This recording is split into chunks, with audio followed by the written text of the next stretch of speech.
Hello friends, welcome to our study channel the study with SKP. ठीक है, तो कल जो हम लोगों ने पढ़ा था दोस्तों, वो 100 तक हम लोग क्वेश्चन पार्ट 2 वीडियो में कंप्लीट कर लिए थे। ठीक है, अब जो आगे हम लोग कंप्लीट करने वाले हैं वो 101 से लेकर 150 तक के क्वेश्चन हैं। ठीक है, तो चलिए स्टार्ट करते हैं 101 से लेकर 150 तक के क्वेश्चन में, जिसमें से 101 नंबर का क्वेश्चन है कि बिहार का क्षेत्रफल कितना वर्ग किलोमीटर है। तो दोस्तों, अब जानते हैं कि बिहार का जो क्षेत्रफल है वो 94,163 वर्ग किलोमीटर है। ठीक है, 94,163 वर्ग किलोमीटर बिहार का क्षेत्रफल है। ठीक है, इसमें टोटल जो है 38 ज़िले हैं। ठीक, 38 ज़िले जो हैं उनका आपको मेरे प्लेलिस्ट में वीडियो मिल जाएगा कि 38 ज़िले कौन कौन हैं, तो आप उनको देख सकते हैं। ठीक, अगला क्वेश्चन है, बिहार के पहले मुख्यमंत्री कौन थे। तो बिहार का पहला जो मुख्यमंत्री थे वो थे श्री कृष्ण सिंह। ठीक है, बिहार का पहले मुख्यमंत्री थे श्री कृष्ण सिंह। अगला क्वेश्चन है, किस देश के साथ है ना सबसे ज़्यादा देशों की सीमा लगती है। ठीक है, वह कौन सा स्थलीय सीमा सबसे ज़्यादा देशों के साथ लगती है, तो वह जो लगती है वह चीन के साथ में। चीन, ठीक है, चीन के साथ में सबसे ज़्यादा स्थलीय देशों की सीमा लगती है। ठीक है, अगला क्वेश्चन है चौथा, बैरोमीटर के पठन में अगर तेज़ी से गिरावट आ जाती है तो वह किसका सूचक होता है। तो बैरोमीटर में अगर तेज़ी से गिरावट आता है तो वह जो सूचक होता है वह तूफान का होता है। ठीक है, किसका होता है, तो वह तूफान का होता है। ठीक है, उसके बाद है, अगर मरुस्थलीय जो भारत का है, ठीक है, उसको क्या कहते हैं, तो भारतीय मरुस्थल को कहते हैं थार मरुस्थल। ठीक है, यह राजस्थान में पड़ता है, राजस्थान के पश्चिमी क्षेत्र में है। ठीक है, आप उसके बाद अगला क्वेश्चन देखते हैं 106 में है, काजीरंगा राष्ट्रीय अभ्यारण्य किस राज्य में है। काजीरंगा राष्ट्रीय अभ्यारण्य किस राज्य में है, तो वह है असम राज्य में। ठीक है, असम राज्य में काजीरंगा राष्ट्रीय अभ्यारण्य है। ठीक है, उसके बाद अपनी धुरी पर किस देश से अपनी धुरी पर किस दिशा से किस दिशा की ओर घूमती है पृथ्वी। ठीक है, तो अपनी धुरी पर जो पृथ्वी घूमती है, ठीक है, वह घूमती है पश्चिम से लेकर पूरब दिशा की ओर। ठीक है, पश्चिम से पूरब। उसके बाद उज्जैन जो है किस नदी के किनारे बसा है, तो उज्जैन शहर जो बसा है वह शिप्रा नदी के किनारे बसा है। किस नदी के किनारे, तो वह शिप्रा नदी के किनारे। उसके बाद अगला क्वेश्चन है, कौन से धातु बिजली की सबसे अधिक सुचालक होती है, जिसमें बिजली जो है बड़ी तेज़ी से रन करती है, तो वह है चांदी। ठीक है, चांदी में बिजली जो है सबसे अधिक सुचालक है। उसके बाद गोबर गैस में मुख्य रूप से क्या पाया जाता है, तो गोबर में मुख्य रूप से मीथेन पाया जाता है। ठीक है, गोबर गैस में मीथेन पाया जाता है। उसके बाद अगला क्वेश्चन हम लोग देखते हैं, स्वतंत्रता मेरा जन्मसिद्ध अधिकार है और मैं इसे लेकर रहूँगा, यह किसने कहा था। तो यह वाक्य जो बोले थे वो बाल गंगाधर तिलक ने कहा था। ठीक है, जिनको लोक के मान्य के नाम से जाना जाता है। ठीक, अगला क्वेश्चन है, राज्यसभा के में जो होता है सदस्यों का चुनाव कितने वर्षों के लिए होता है, तो राज्यसभा में सदस्यों का चुनाव 6 वर्षों के लिए होता है। ठीक है, 6 वर्षों के लिए राज्यसभा में सदस्यों का चुनाव होता है। उसके बाद अगला क्वेश्चन है, हिंदी भाषा की लिपि कौन सी है, तो हिंदी भाषा जो हम लोग लिखते हैं ना वो देवनागरी लिपि में लिखते हैं।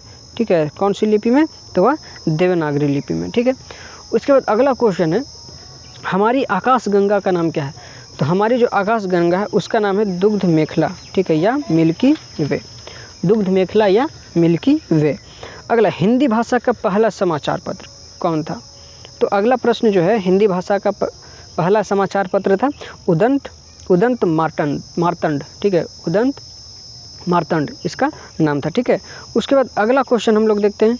अगला क्वेश्चन में कहता है कि तुलसीदास द्वारा रचित रामचरितमानस हिंदी में है, लेकिन वह किस बोली में लिखी गई है, तो वह जो लिखी गई है वह अवधी में लिखी गई है। ठीक है, किस में लिखी गई है, तो अवधी में लिखी गई है। ठीक है, उसके बाद भारत के राष्ट्र कवि कौन कहलाते हैं, तो भारत के राष्ट्र कवि कहलाते हैं रामधारी सिंह दिनकर। ठीक है, रामधारी सिंह दिनकर को राष्ट्र कवि के नाम से जाना जाता है। अगला क्वेश्चन है, आधुनिक ओलंपिक खेलों की शुरुआत कब हुई थी और कहाँ से हुई थी, तो आधुनिक ओलंपिक खेलों की शुरुआत जो है एथेंस से हुई थी। एथेंस यूनान में पड़ता है, और यह जो खेल हुई थी 1896 से शुरू हुई थी। ठीक है, 1896 से यह शुरू हुई थी। अगला क्वेश्चन है, भारत ने किस खेल में ओलंपिक खेलों में सर्वाधिक स्वर्ण पदक जीता है, तो आपको पता है कि हॉकी में सबसे ज़्यादा इसने स्वर्ण पदक जीता है, और हॉकी में जीतने के कारण ये हॉकी को यह क्या है कि अपना राष्ट्रीय खेल बनाया। ठीक है, क्योंकि हॉकी यहाँ का राष्ट्रीय खेल है, लेकिन संयोग देखिए कि भारत में हॉकी का कोई उतना जैसे होता है ना कि उसका लवर हो, हॉकी देखने वाला दर्शक हो, ज़्यादातर लोग नहीं है। बट अभी पूरे विश्व में अगर किसी चीज़ खेल को लोग पसंद करते हैं तो हमें लगता है ऐसा कि सबसे ज़्यादा वो क्रिकेट है, क्योंकि क्रिकेट अभी वर्ल्ड को अपनी ओर खींचता है, एकता का वो परिचायक बन गया है। जितना दर्द अगर विराट कोहली आउट हो तो जितना दर्द बिहार के लोगों का होगा उतना ही अफसोस तमिलनाडु के लोग भी करेंगे। अगर धोनी आउट हो जाए तो जितना अफसोस लोगों को जम्मू कश्मीर में होगा उतना ही अफसोस अरुणाचल प्रदेश, गुजरात, तमिलनाडु में होगा, क्योंकि क्रिकेट एक एकता का परिचायक जैसे बन गया है, उन लोगों को एक साथ बांधने का परिचायक बन गया है। अगर ये वीडियो आपको पसंद आ रही है तो दोस्तों इसे अपने दोस्तों के साथ में शेयर कीजिएगा। अगला क्वेश्चन है, भारत ने किस खेल में ओलंपिक खेलों में 8 बार स्वर्ण पदक जीता है? तो वह जो क्वेश्चन था इसका आंसर हो जाएगा हॉकी में। ठीक है, 120 नंबर क्वेश्चन है, भारत ने आखिरी बार हॉकी में स्वर्ण पदक कब और कहाँ जीता था? तो आखिरी बार स्वर्ण पदक जो जीता था भारत, वो 1980 में जीता था और वह मॉस्को में जीता था। ठीक है, आपको मॉस्को पता होगा कि सोवियत रूस में पड़ता है। ठीक है, सोवियत संघ 1980 में था, 1891 उसके बाद यह तो 1991 में टूट ही गया है ना। उसके बाद अगला हम लोग क्वेश्चन देखते हैं। अगला जो क्वेश्चन कहता है वह गांधी जी किसके कहने पर चंपारण आए थे? कौन व्यक्ति था जिसने कहा गांधी जी को तो वो चंपारण चले आए? तो आपको पता होगा कि 1916 ईस्वी में जब 15 में लौट कर आए, 16 में BHU का जब स्थापना हो रहा था, उस सम्मेलन में जब महात्मा गांधी शामिल हुए थे तब वहाँ उन्हें रामचंद्र शुक्ल मिले थे और उन्होंने कहा कि बिहार में स्थिति बड़ा खतरनाक है, किसानों की बहुत स्थिति जो है दयनीय है और आपने जिस तरीक़ा से दक्षिण अफ्रीका में अपना परिश्रम लहराया, क्यों ना आप मेरे साथ चलें और चंपारण में भी किसानों की स्थिति जो है उसको अब ठीक करें।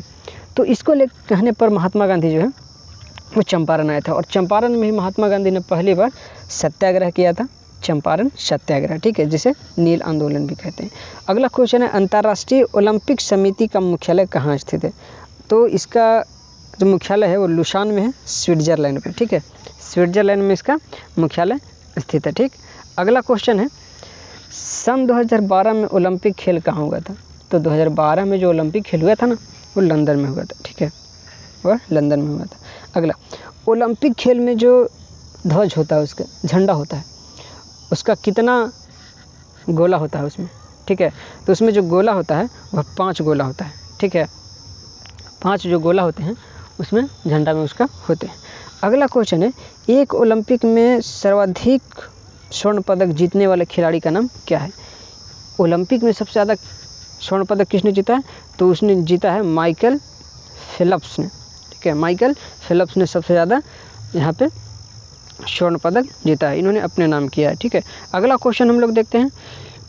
अगला जो क्वेश्चन है 126 में है, 2020 में ओलंपिक खेल कहाँ होने वाला था लेकिन हुआ नहीं? तो टोक्यो जापान में होने वाला था, आपको पता होगा। 2020 तो पूरे लॉकडाउन कोरोना के चक्कर में गायब हुई और शायद 2021 लग नहीं रहा है कि इसमें भी अब खुलेगी और कोरोना के कारण ही सभी स्कूल इंस्टीट्यूट बंद है। और दोस्तों इसका परिणाम है कि आज मैं भी यूट्यूब पे हूँ, अपनी पढ़ाई कर रहा हूँ और साथ में मैं आप लोगों के साथ भी हूँ। ठीक है, तो कोशिश जारी रहेगी दोस्तों, आप सिर्फ मेरा साथ दीजिए, मैं आपका साथ देता हूँ और इसी तरीके से हम आपके साथ आगे बढ़ेंगे। अगला क्वेश्चन 127 में, 2012 के ओलंपिक खेलों में कांस्य पदक जीतने वाली साइना नेहवाल का संबंध कौन सा खेल से था? तो साइना नेहवाल आपको पता होंगे, बैडमिंटन खिलाड़ी से थे, वो बैडमिंटन में उनका रोल है। उसके बाद अगला क्वेश्चन है, भारत ने ओलंपिक खेलों में पहली बार किस वर्ष भाग लिया था?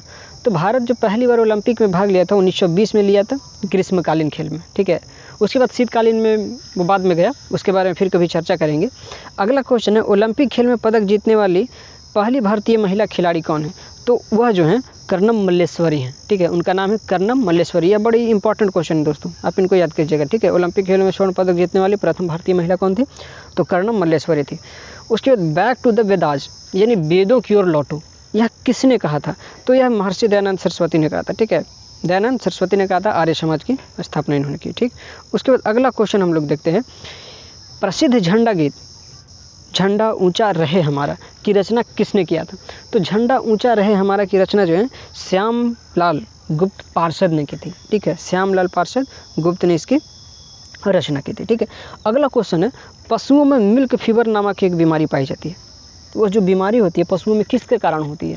तो यह जो होती है कैल्शियम के कारण होती है, ठीक है। किसके कारण होती है? तो वह कैल्शियम के कारण होती है, ठीक। अगला क्वेश्चन है, मानव शरीर में किस अंग द्वारा यूरिया को रक्त से फिल्टर किया जाता है? तो यूरिया को रक्त से जो फिल्टर करता है वह गुर्दा करता है, ठीक है। कौन करता है? गुर्दा करता है, ठीक। अगला क्वेश्चन है, किस एकमात्र भारतीय को अर्थव्यवस्था का नोबेल पुरस्कार मिला? तो एक ही भारतीय हैं जिनको अर्थव्यवस्था का नोबेल पुरस्कार मिला, वो है प्रोफेसर अमर्त्य सेन, ठीक है। प्रोफेसर अमर्त्य सेन को भारतीय नोबेल पुरस्कार मिला, ठीक है। उसके बाद भारत रत्न उस्ताद बिस्मिल्लाह खां जो हैं उनका संबंध किस चीज़ से था? तो उनका जो संबंध था शहनाई वादन से था, ठीक है। उनका संबंध था शहनाई वादन से, ठीक।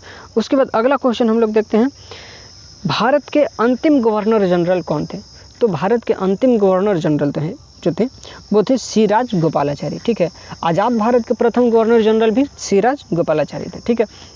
अगला क्वेश्चन है, भिलाई इस्पात संयंत्र का निर्माण किस देश के सहयोग से हुआ था? तो भिलाई इस्पात संयंत्र जो है वो छत्तीसगढ़ में पड़ता है और इसका जो सहयोग दिया था रूस ने दिया था, ठीक है। रूस के सहयोग से भिलाई इस्पात संयंत्र बना था, ठीक। अगला क्वेश्चन है, उत्तरी ध्रुव पर भारत के अनुसंधान केंद्र का नाम क्या है? उत्तरी जो ध्रुव है उसमें भारत का अनुसंधान केंद्र जो है उसको कहते हैं हिमाद्री, ठीक है। उसका नाम है हिमाद्री। अगला क्वेश्चन है, विश्व में माउंट एवरेस्ट पर चढ़ने वाली प्रथम महिला कौन थी? ठीक है, याद कीजिएगा, विश्व में, ठीक है, भारत की नहीं, विश्व में कौन थी? तो वो थी जुनको तबाई, ठीक है। जुनको तबाई जो थी वह जापान की थी, ठीक है। कौन थी? तो जुनको तबाई जापान की। यह विश्व की पहली महिला थी जो माउंट एवरेस्ट पर चढ़ी थी, ठीक है। माउंट एवरेस्ट नेपाल में है, इसकी हाइट जो है 8,848 मीटर है, ठीक है। अगला क्वेश्चन है, पीलिया रोग जो होता है वो किस अंग से संबंधित है? तो यह यकृत से संबंधित है, ठीक है। किससे संबंधित है? तो यकृत से संबंधित है या लीवर से संबंधित है, ठीक है। यकृत या लीवर से संबंधित है। अगला क्वेश्चन हम लोग देखते हैं, द्रव सभी दिशाओं में समान दाब पारित करता है।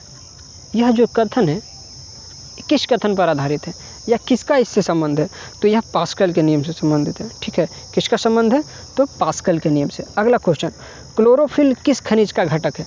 तो क्लोरोफिल जो है मैग्नीशियम का घटक है दोस्तों, ठीक है। क्लोरोफिल मैग्नीशियम का घटक है। अगला क्वेश्चन हम लोग देखते हैं, एलपीजी गैस में क्या होता है? तो एलपीजी में ब्यूटेन गैस भरा होता है, ठीक है। एलपीजी में ब्यूटेन होता है। अगला क्वेश्चन है, किसने सर्वप्रथम अशोक के अभिलेखों को पढ़ा था? तो अशोक के अभिलेखों को जो पढ़ा था उसका नाम था जेम्स प्रिंसेप, ठीक है। जेम्स प्रिंसेप ने पहली बार अशोक के अभिलेखों को पढ़ा था। अगला है, किस बौद्ध भिक्षु के प्रभाव में आकर अशोक ने बौद्ध धर्म को ग्रहण किया था? तो यह था उपगुप्त, ठीक है। कौन था? तो उपगुप्त के प्रभाव में आकर इसने बौद्ध धर्म को अपनाया था। उसके बाद अगला क्वेश्चन है और कहता है कि कौन सा मुगल बादशाह था अशिक्षित था, यानी पढ़ा लिखा बादशाह नहीं था? तो वह था अकबर, ठीक है। अकबर के बारे में ऐसी भावनाएं ऐसी प्रचलित है कि अकबर पढ़ा लिखा व्यक्ति नहीं था, ठीक है। अमृतसर शहर की स्थापना किसने किया था? तो अमृतसर शहर की स्थापना किए थे गुरु रामदास ने, ठीक है। गुरु रामदास ने अमृतसर शहर की स्थापना किए थे। उसके बाद गद्दर पार्टी का संस्थापक कौन था? तो गद्दर पार्टी का संस्थापक थे लाला हरदयाल। गद्दर पार्टी के संस्थापक लाला हरदयाल ने किया था। अगला क्वेश्चन है, सिख इतिहास में लंगर प्रथा की शुरुआत किसने किया था? तो यह किए थे गुरु अंगद देव ने, ठीक है। किसने किए थे? तो गुरु अंगद देव। लंगर प्रथा सिख धर्म में बड़ा प्रचलित है, ठीक है। अगला क्वेश्चन है, प्राचीन वेद कौन सा है? तो प्राचीन वेद जो है ऋग्वेद है, ठीक है। ऋग्वेद जो है वह प्राचीन वेद है। इसमें ऋचाओं की संख्या यानी मंत्रों की संख्या बहुत ज़्यादा होने के कारण इसको ऋग्वेद कहते हैं। दोस्तों अब ये लास्ट क्वेश्चन था, 150वां क्वेश्चन है। अब हम आशा करते हैं कि यह वीडियो आपको पसंद आ रही होगी और क्वेश्चन इसमें जो लॉलीपॉप क्वेश्चन है आपको अच्छे लग रहे होंगे और रिवीजन भी अच्छे से हो रही होंगी। तो अगर आपको अच्छी लग रही है तो पता है कि आप क्या कीजिए, आप उसको समझाने की आपको ज़रूरत नहीं है। तो चलिए फिर मिलेंगे आपको नेक्स्ट पार्ट में हम, ठीक है। तब तक के लिए धन्यवाद।